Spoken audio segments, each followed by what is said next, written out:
Welcome to the Real Estate Podcast with Robert Ikard. It is Monday, August 29, and this is episode number 10.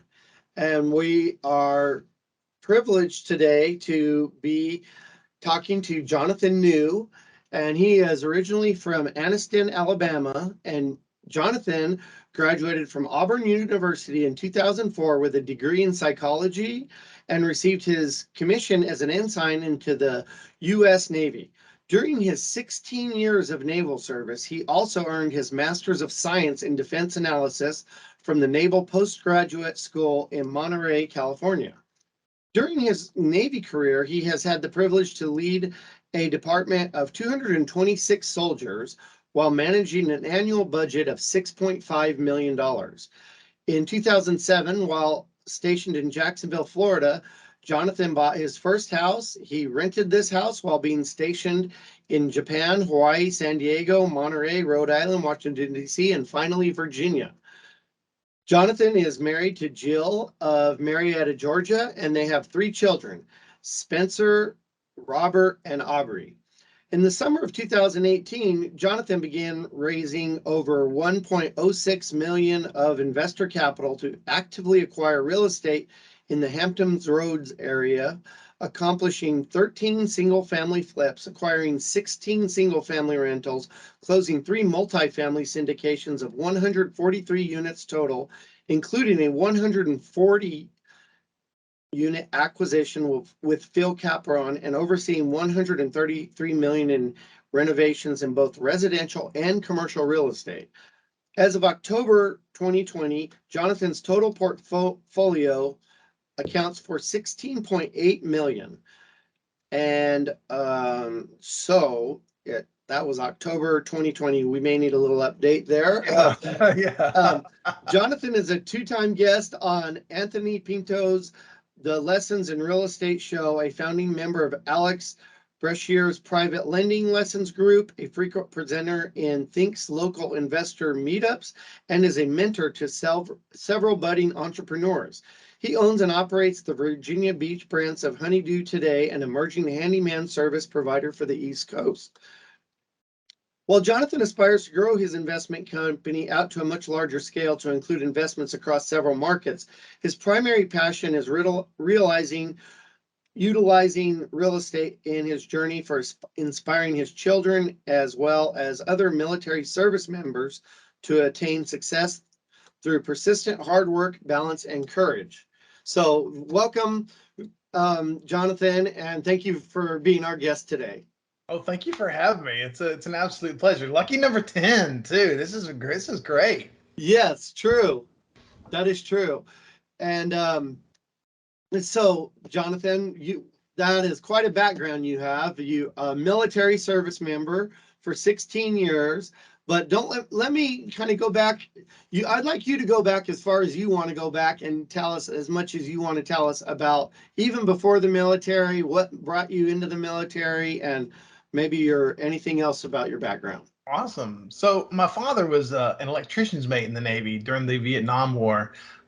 He often spoke so highly of the Navy and his service, and it seemed like I wanted to share in that with him as well. So that was a big driver for going into the military. I got my Navy ROTC scholarship right out of high school, and so I went to Auburn on that free ride, and it was such an amazing experience and a good kickstart to the journey of my life. Then I got to Auburn, and I was in electrical engineering and then in wireless engineering. And then I said, this is too hard. I'm going to go into psychology. So I changed over to psychology, and I actually graduated faster than I would have had I stayed in the engineering pipeline. And then I got into the Navy, and I've been in there ever since. I'm actually in 18 years at this point. I'm a commander, and I am in my last job before I retire and focus on my company, Fairwinds Capital Investments. I'm currently the executive officer of the Navy ROTC unit at the University of Florida. So that's in Gainesville, but I live in St. Augustine, which is a 90-minute one-way commute, which I make, every single day to be able to keep my kids in one school for the rest of their lives. Well, and I And don't want to interrupt you, but I yep. do want to say this. Thank you very much for your service, for one thing. And then secondly, I'm very familiar with the area. I have investments in the Gainesville area as well. Nice. Gainesville is awesome. I really love working there and spending time there most all the time. It's a pleasure to be there. Yeah. Yes. And then St. Augustine also. Also beautiful. It's tough to beat, man. I've wanted to live in St. Augustine, Jacksonville, Florida. Like we've been stationed there twice, and I love it so much. I've got friends and family here. I'm not like a socialite. I don't love to have like all these different types of friends. I just like to have one or two. My one or two or it just happened to be here. So I've been fighting to get back here for my entire career, and I've landed it to end. So it's a blessing. And okay, so you're a commander in the Navy. Can you give us a little more detail about that? I know this is a real estate podcast, but Yeah. I'm interested in that as well. Yeah, sure. So I've only been a couple of years now. I was, so in the Navy, you've got a couple different tracks, and as long as you are upwardly promotable, you continue to make rank. But I missed the birth of my second son when I was a lieutenant, and that kind of took the wind out of the sails for me. As far as like trying to get command of a ship and things like that, because I figured out that we sign up for with knowing the sacrifice that we're going to make, but you never really know what that sacrifice feels like until you've made it. And I figured out I didn't want to make that family sacrifice anymore. So that's when I started to look into real estate as a viable retirement plan, and went from there. Okay, so what I know I briefly talked about you getting involved, but tell us how you got started in real estate because we have a lot of young listeners and Yeah. they want to know how to get in and how Yeah. other people who've made a lot of success like you have, how you started. So we started off in 2007. We bought our first single family house. That was in Jacksonville, Florida here. And we bought it for $199,000. And then I got orders to Japan and we went to sell it in 2009. And it was appraised for $99,000. So it literally lost half of its value. So we became accidental landlords. And we stayed there. We stayed in accidental landlord status for a long time, barely cash flowing, underwater, stuck in it, but eventually it started to cash flow, and because the rents just kept going up and up and up, and then it occurred to me that the value had come back up to almost what it was to begin with, and these tenants of mine had been paying down the mortgage for 10 years at that point. So I was like, wow, so these tenants are basically paying for a $250,000-$300,000 asset, that I could kind of as my retirement. I could sell it and have all that cash. So then I got on to biggerpockets.com and started looking into how to do get 5 houses, have $1 million, $1.2 million, something like that. And then I found out what the Burr method was, and I got hooked with the concept of it.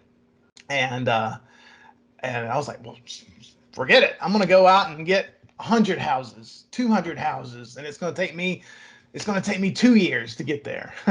I was kind of blinded by the whole thing. And so then I moved into my next sea tour, which was, Well, yep. let me slow you down there. Okay, I would like to know. I know a little bit about it, but our audience, I've never discussed this on the podcast. What is Bigger Pockets? So Bigger Pockets is basically social media for real estate investing. It's the largest congregation of real estate investors on the planet. So biggerpockets.com, you can learn anything and everything you ever need to know about real estate investing. You don't need to go to a guru or any kind of a training program. Just get on biggerpockets.com and you can learn everything. Obviously, that's learning and doing is completely different. But that's the best way to learn is to do things. Well, and here's one thing I like about it is you can submit a question. If you have a question about something and people will answer it. 100%. Yeah, it's interactive. It's fantastic. It really, really is. I got the paid membership of it.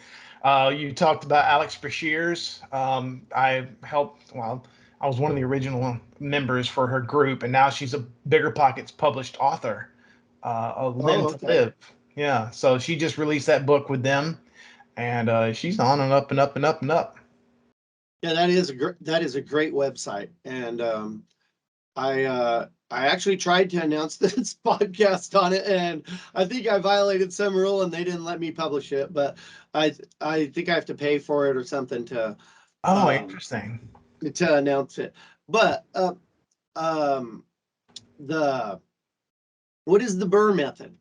So Bird, buy, rehab, rent, refi, repeat. So basically, you go buy a piece of crap property, you bring it, you force appreciate, and then you rent it out, and you refi at the new value, and then you enjoy the cash flow. In theory, and that Okay. applies to single family and multifamily, commercial. So It applies to so everything. you started using that in single family, right? Hmm. Got up to the point where I was doing like 5 burrs every single month, and it was nauseatingly stressful. So that's what preempted my move into commercial real estate. Right. So you could scale up sort of, right? Yeah, absolutely. I mean, we've got a little over 500 units now. We've already gone full cycle on a couple of them. But we've also got a 208 unit in San Antonio and another 220 unit hotel conversion in Houston that will be closing on here pretty soon. And my partner's out in Houston right now scouting 3 more apartment complexes we're looking to buy. So And what states is your company? Okay, now it's Fairwinds. Did you say Fairwinds Investments? Fairlands Capital Investments. Okay, how do you spell that for the It's people at home? FAIR, Wins, Capital Okay, Investments. Yeah. Fairwinds Capital Investment. Yes, sir. And where do you all own property right now?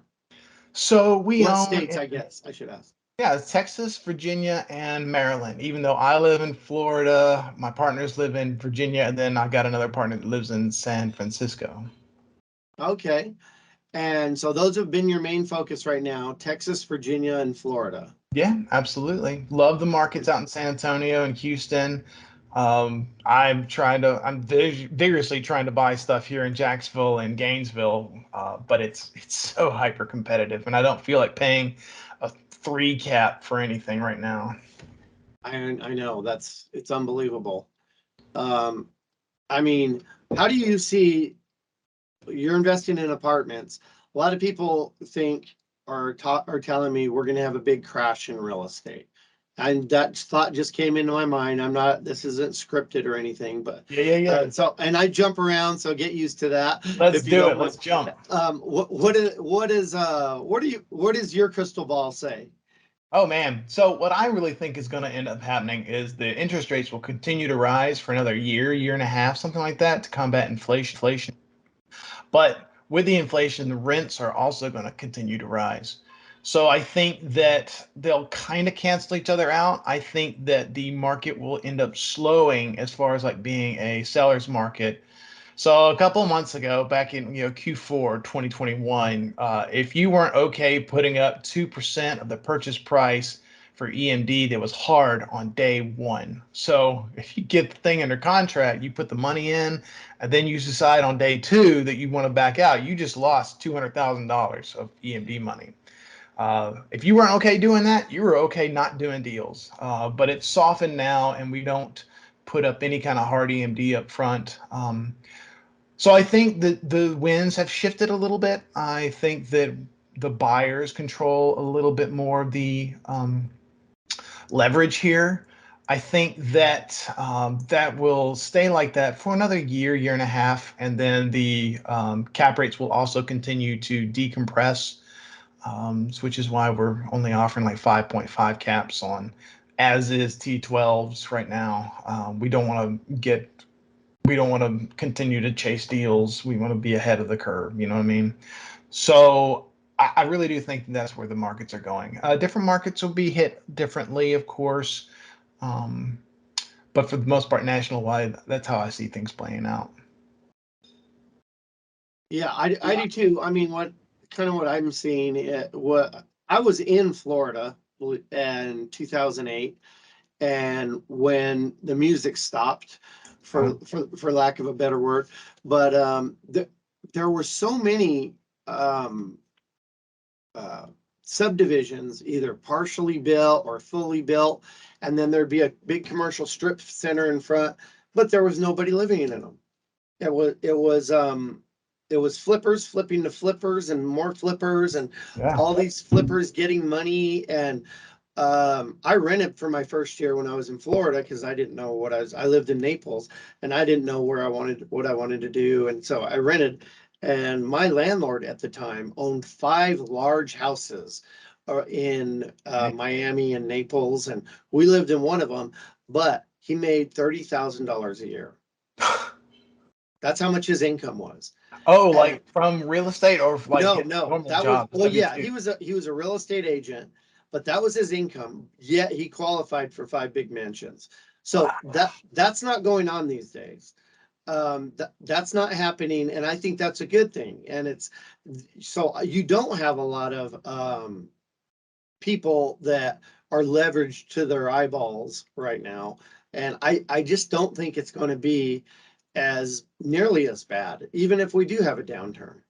Fact. I agree completely. 100%. Yeah, because I mean, there's actual people living now. If things continue to get more and more expensive, people will double it. They'll live more. They can live more families to a place. They might rent instead of buy, and which is good for you though, which would be good for your product. So how do you see that playing out in terms of the multifamily market? So multifamily and single family are a little bit different. I've noticed that just looking at because we rent right now as well. We're just trying to see how the market is getting more used to it before we buy.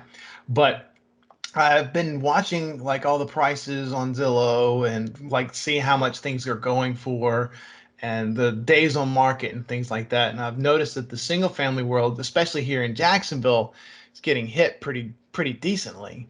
But the multifamily is staying strong. Sellers are still requesting their high threes, low four caps.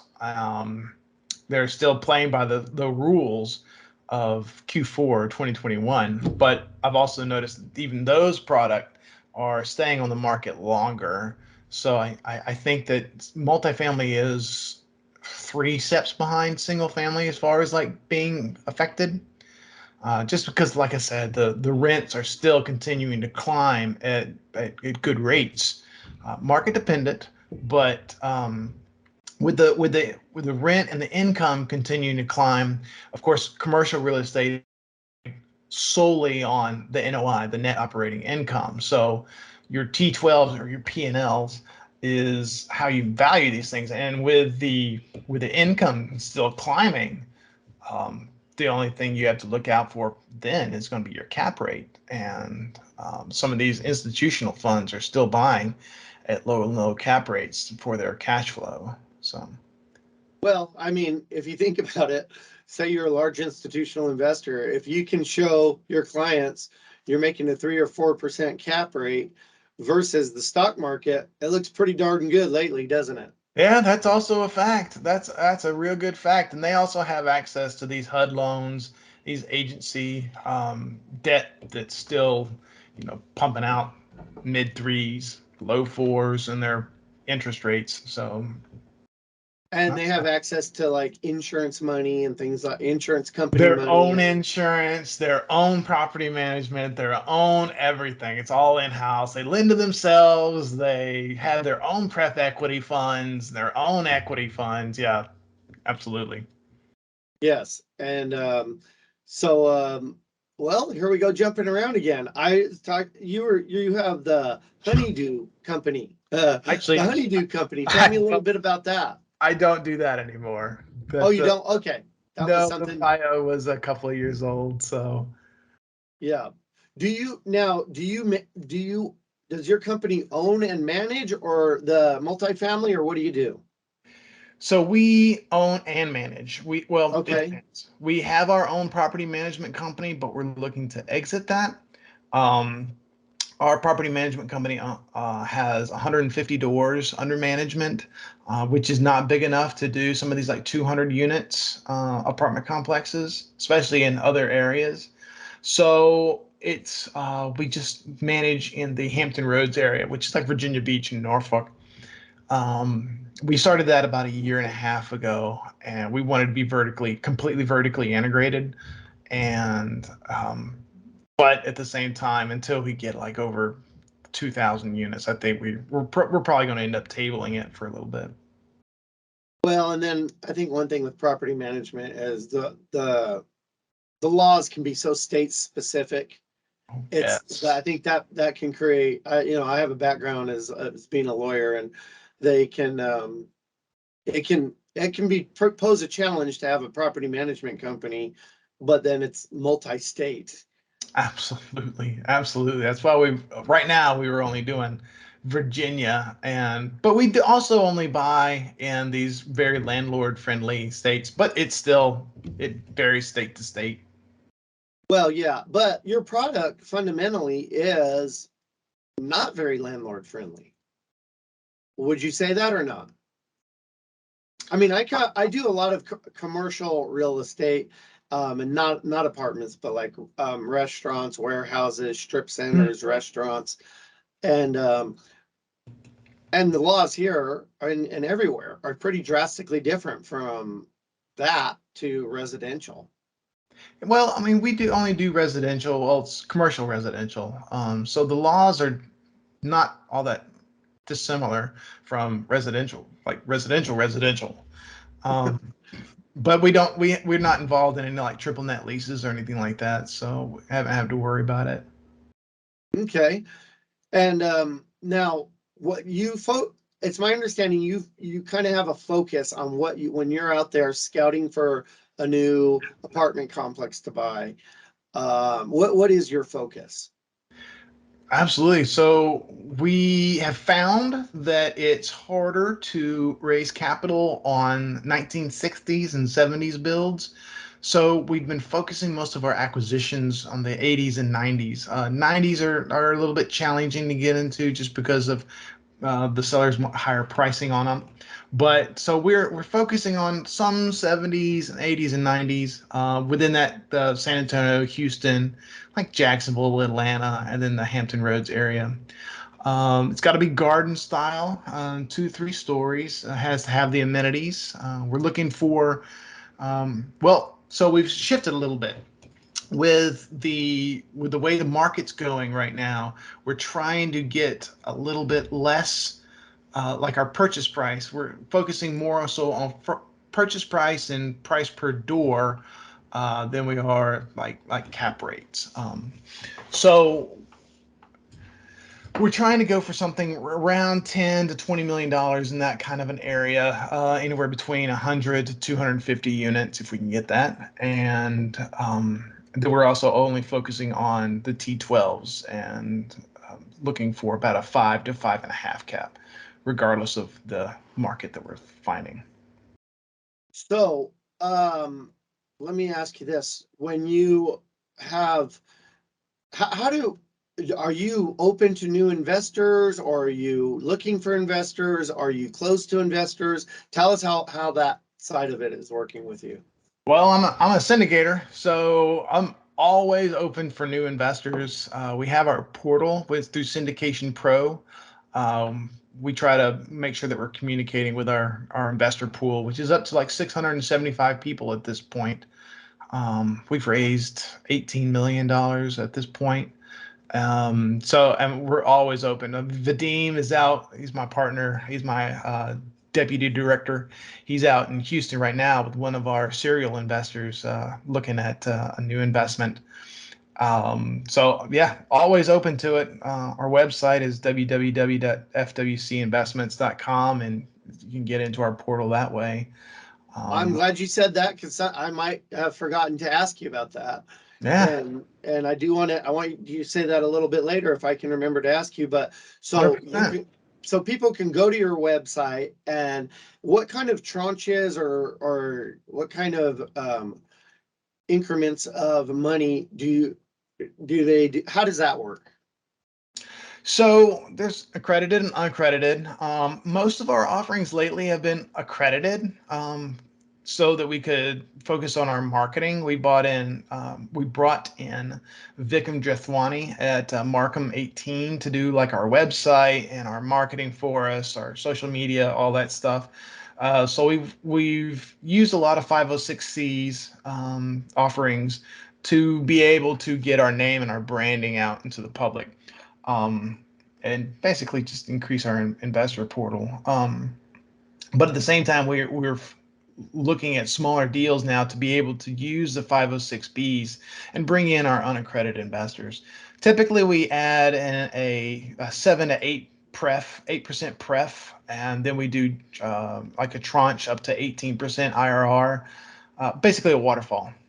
And after like it's an 80 Jonathan, split. I know a lot of these acronyms, but I'm going to ask you to start explaining Yeah, them because yeah, let's do it. I know internal rate of return and all of that, but Yep. when you use an acronym, let's start telling the because not everybody knows these things. Sure, sure, sure. So the 7 to 8% preferred return means that the investor they get a 7 to 8% return on investment before I take any kind of promote.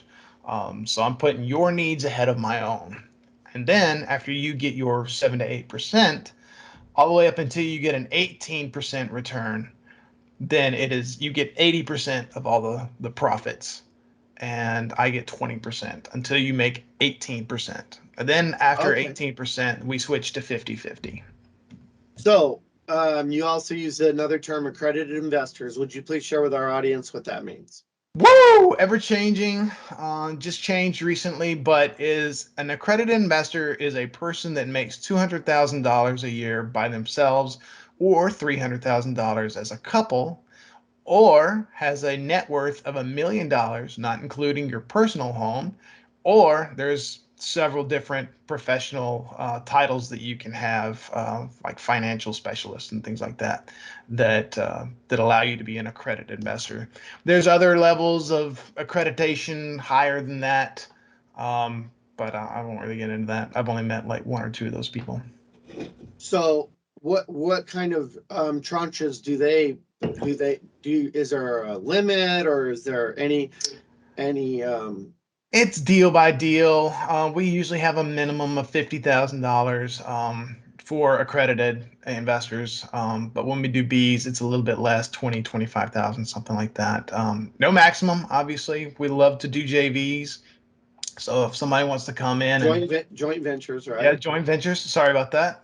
So if somebody wants to come in with a joint venture and provide 90% of all the equity that's needed, we're always open for that. It's structured differently. Usually those guys take like just a straight 90% of all the profits. Right. Yeah. So what is your main focus? Is it raising money? Is it looking for properties? What do you do in your typical day? So my typical day is mostly talking to those joint venture type partners, as well as hunting. I'm way more of the hunter of the group, going out, analyzing deals, negotiating deals, and just figuring out like teamwork and things like that. We've also got Corey Chonsky. He's on our team. He's our deputy. I'm sorry. He's our director of commercial real estate. It's his typical title, but he's our asset manager. He is out. We own the Naval Academy Alumni Association house that we're turning into a boutique hotel. And Corey and Vadim were on site this past week, schmoozing all the local government people on site with a catered dinner, and it was I'm so jealous I wasn't there, but Well, yeah, now, so some of the people in your company or all of the people, it's my understanding, do you have a military background?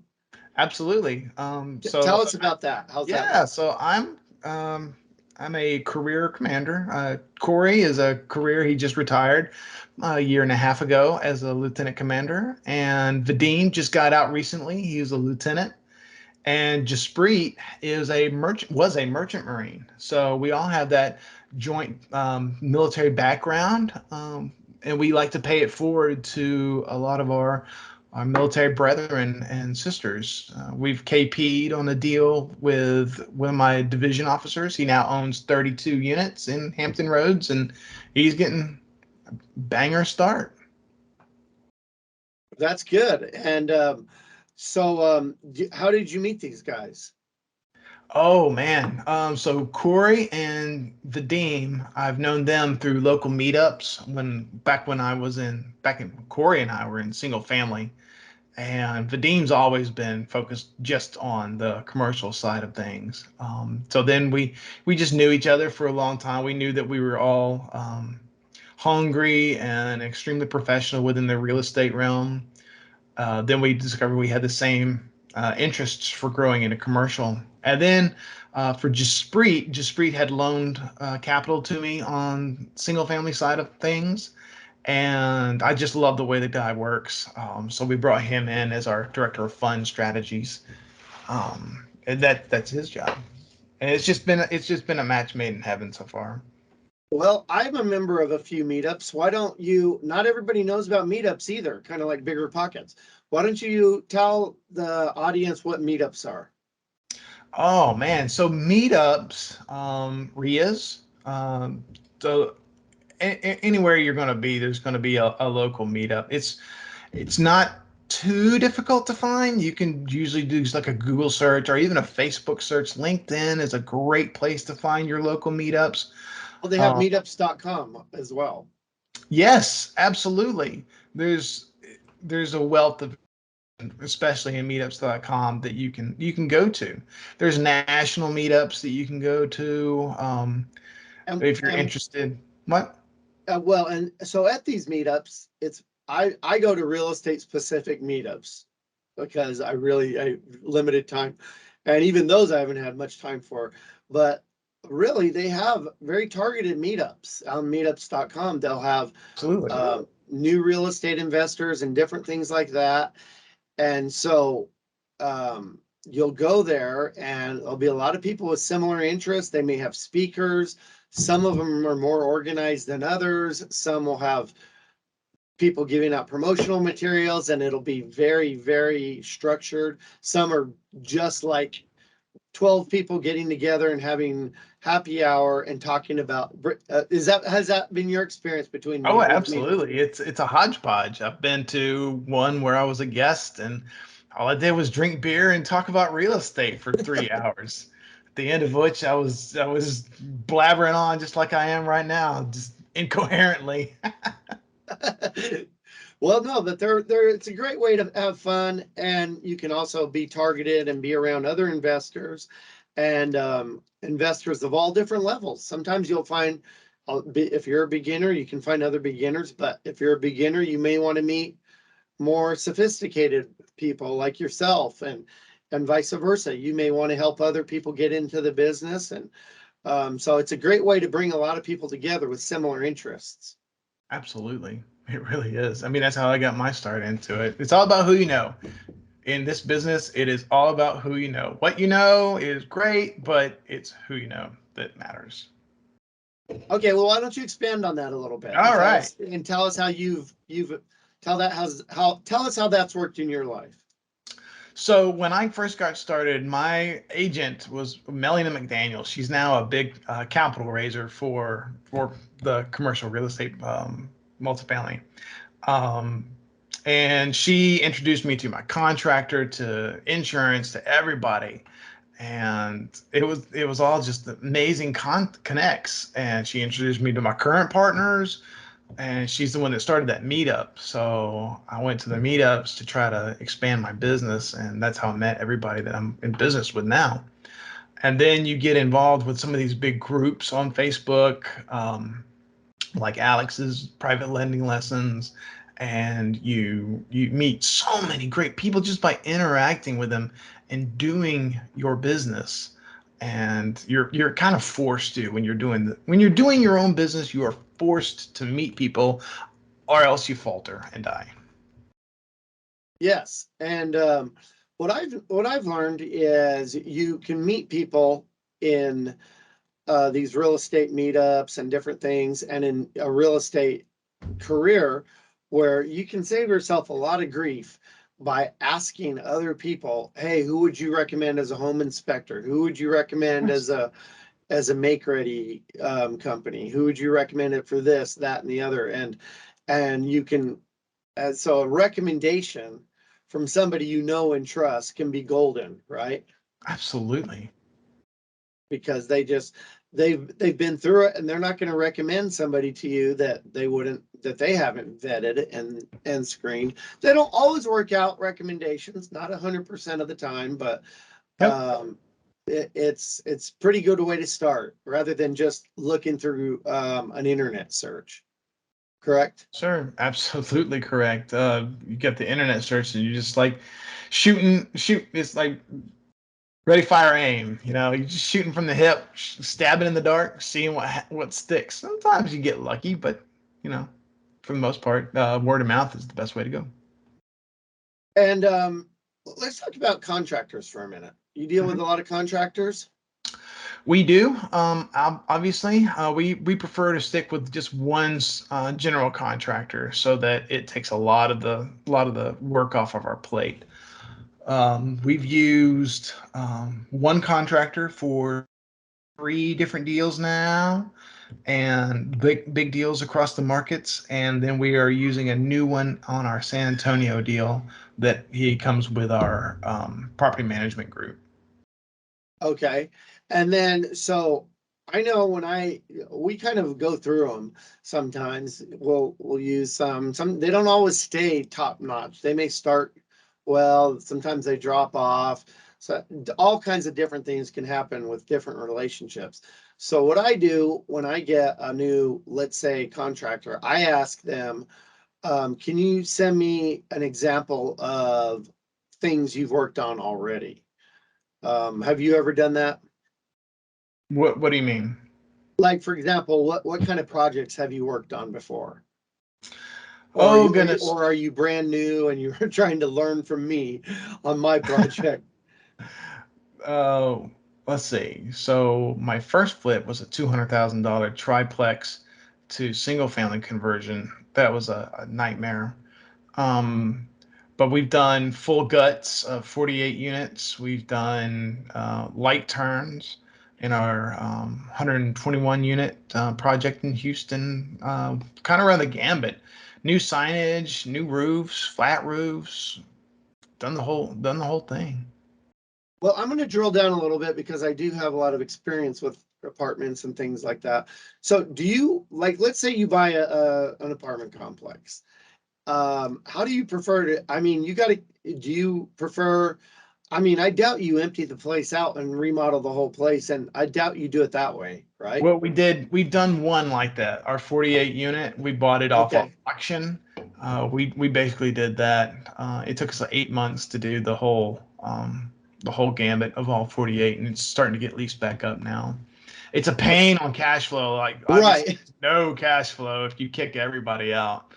right, At the exactly. same time, sometimes it has to be done because your tenant base is just garbage, Right. and like so you got to do it to change a culture out. I wish I'd done that on my very first syndication, just kicked everybody out and started over. But live and learn. Well, right. And I mean, you can take over a property from a previous management company that just did a horrible job. I mean, I've known multifamily property management companies that won't do background checks. They'll Hmm. accept cash. They'll put anybody in just to, and if somebody well, early on, people would show up to me. Actually, apartments were my first thing I started doing. I didn't Nice. even, You just skip to the finish. yes, That's awesome. I went straight to apartments, and but when I was running a law practice at the time too, but some people would come in and they'd say, look, I want to just give you, a couple $1,000. Can I move in? I'm like, what are you talking about? Because I mean, I was a lawyer at the time too. I'm like, are you kidding me? We're gonna run a background check. We're gonna do things. But I think there are a lot of property landlords who will do that. And I think that's what you've probably encountered. You've taken over some places where that's happened, I assume. Oh yeah. Well, Twice. We've done that twice where we took that over and they didn't have any kind of like financials to give us. There's no rent roll. There's no security deposits. There's no nothing like that. And it's just like, what? Here it is. Whatever. Here are your keys. I don't know if the keys work, but here they are. Did they even have leases? No leases. No Oh, leases. I was wondering about that. Yeah, that place did not have any leases, and that was a nightmare, man. An That is absolute nightmare. crazy. That is totally crazy. The I owner, guess everybody was just month to month. yeah, everybody was month to month, nothing in place. The owner was actually living in there, and we evicted him fast. Oh my gosh. Well, you know what? The good part about that is you can get rid of the bad apples real quick Yes, you can. That you, because they're not locked into a lease. yep. But that was also right when COVID was going on, so evictions was like almost impossible to. Oh, wow. Wow, that must have. I know some people here in the Dallas Fort Worth area that because I thought it was my understanding, because I'm just doing like other types of commercial now, not multifamily, but well, we do have lofts and things like that. But for the most part, it was my understanding that there was a pause or in the rent, but no, it wasn't. It was a complete forgiveness during a certain period. And so I talked to a guy the other day and he lost $650,000 Ooh. because of that. And I asked him, I said, so out of your tenant base, because they all knew and they all talked to each other that you didn't have to pay rent. And I said, so what percent of them just quit paying rent because they didn't have to? And he told me 65%. Oh man, they do talk. They really do talk, and they scheme against you like crazy. Right. So you focus on what do you tell me what you focus on things that maybe need a facelift or need some remodeling? Do you like to focus on those or do you like them when Oh they're goodness gracious! Operational plays are usually way easier.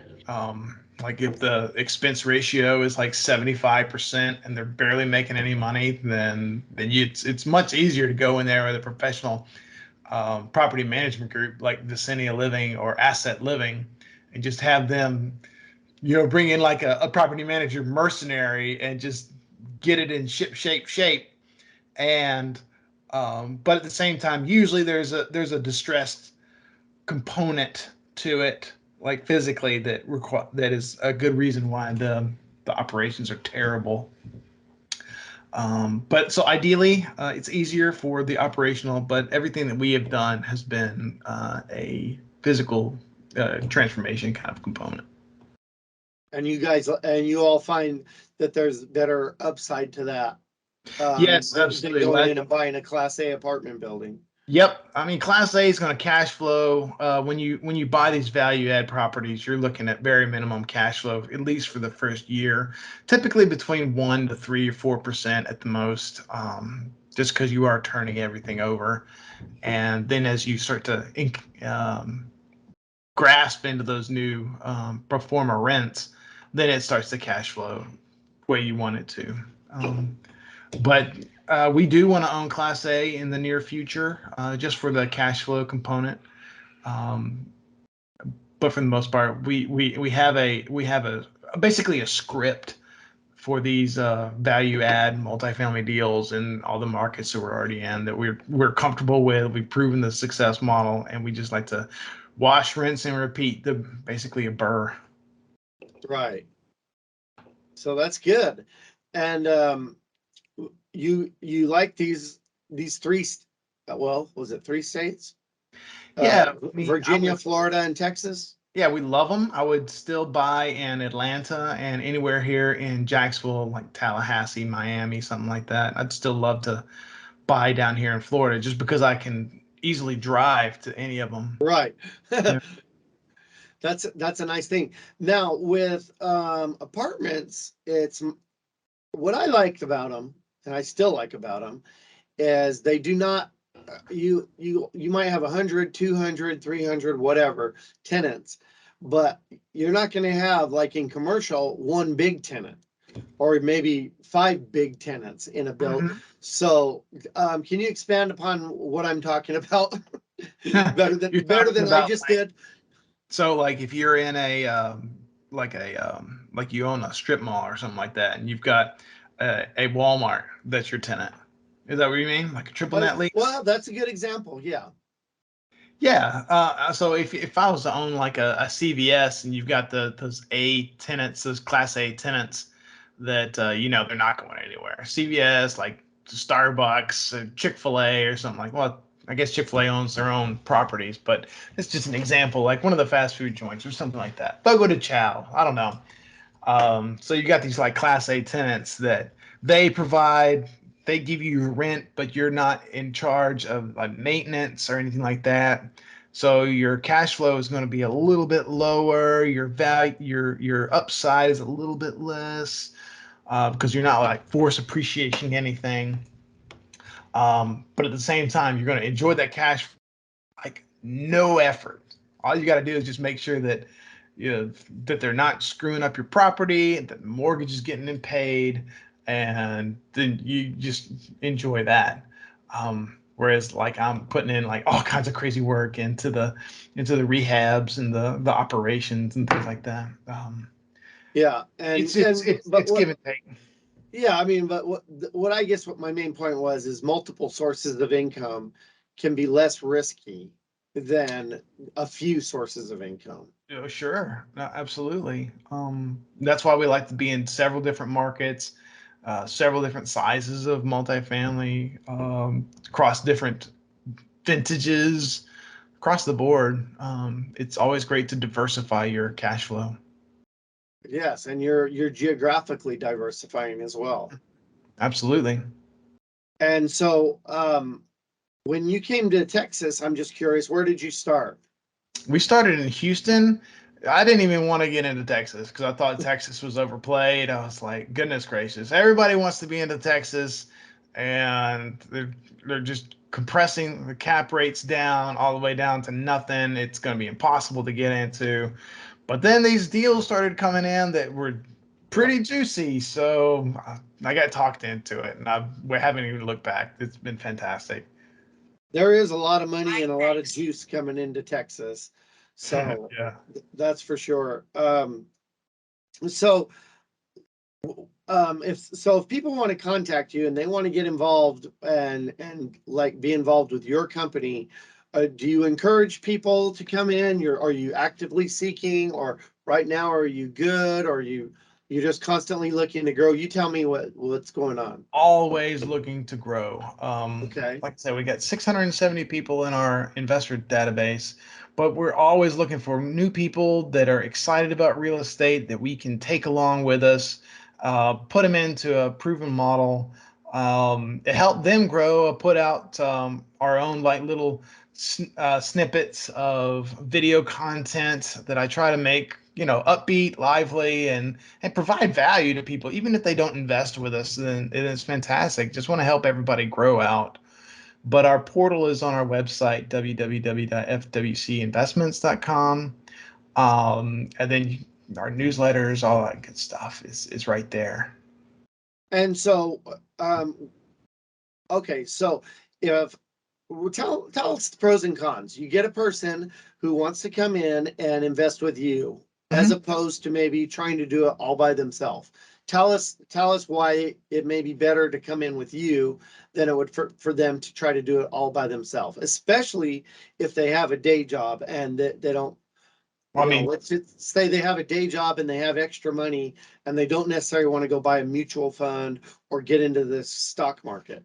I'm sure you just answered the question for me right there, man. It's really about passivity. And then finding somebody that you click with, that you trust is going to be a steward of your investments. And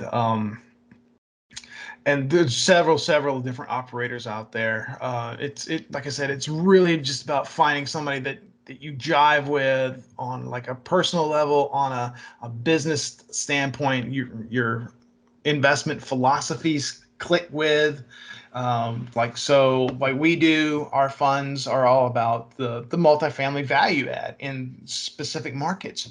But if you like the really sexy brand new build, Class A 300 unit monsters that are going for like $80 million in Miami, then maybe you should go with somebody else. Well, what would be So the downside to that? And I know what it is, but I'm going to let you Oh, tell goodness them. gracious. The new build, the Class A stuff, then there's okay, so new build is going to be like, so you put up a lot of money at first, and then it takes years to ever see any kind of a return on your investment. Those guys will typically either build out the land and sell the land that's already been with the sewers and everything put into it, or they'll just build the structure and sell it. But then you've got a Class A or a Core Plus type of asset that is getting like $2,500 a unit for rent. Um, but at the same time, when you enter a recession, then that's going to be the very first spot that's hit. People can't afford it. So what are they going to do? They're going to come down to me and they're going to rent out my B plus class properties and so forth. So I will eat those guys' uh, failures, not failures, but when the market doesn't Right. support them, I'll gladly pick up their tenants. Well, I mean, with these inflation rates, people's dollars can only go so far. Yeah, man, freaking just bought bacon for like $8 and a gallon of milk for like 9. It's stupid. $9 for a gallon of milk? You're kidding me. Yeah, no, man, absolutely not. It's garbage fake. It's this garbage organic milk my wife makes me buy, but still, Well, it's not it wasn't there. that like There a is a year and a half difference. I ago. like organic milk too. I like it, but I didn't know it was $9 a gallon. My goodness. But yeah, I mean, people are getting squeezed. They're getting squeezed right and Yeah. left. And um, now one more topic I wanted to talk about. I know we've had a good interview here, but there is still a housing shortage in America. Would you agree with that?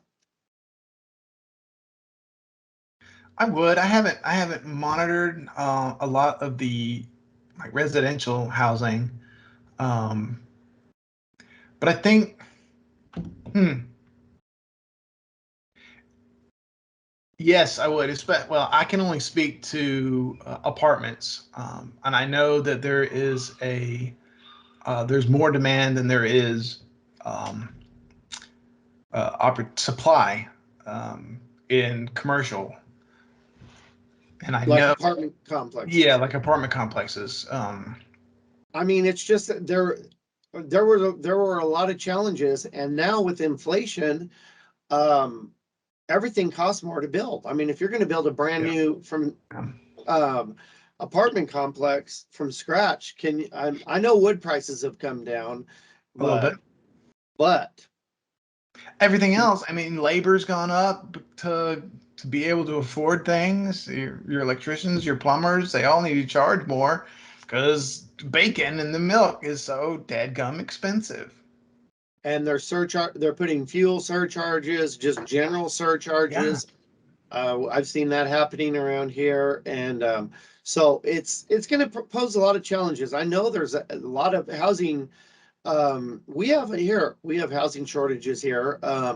I don't think we have enough supply, but they're pouring in from California here, like you've never seen. Mm-hmm. Mm-hmm. Um, and I think you're getting that in Florida. You're getting a lot of New Yorkers, and in Virginia. Um, I mean, U-Haul literally ran out of trailers and trucks coming from California. They ran out. That's wild.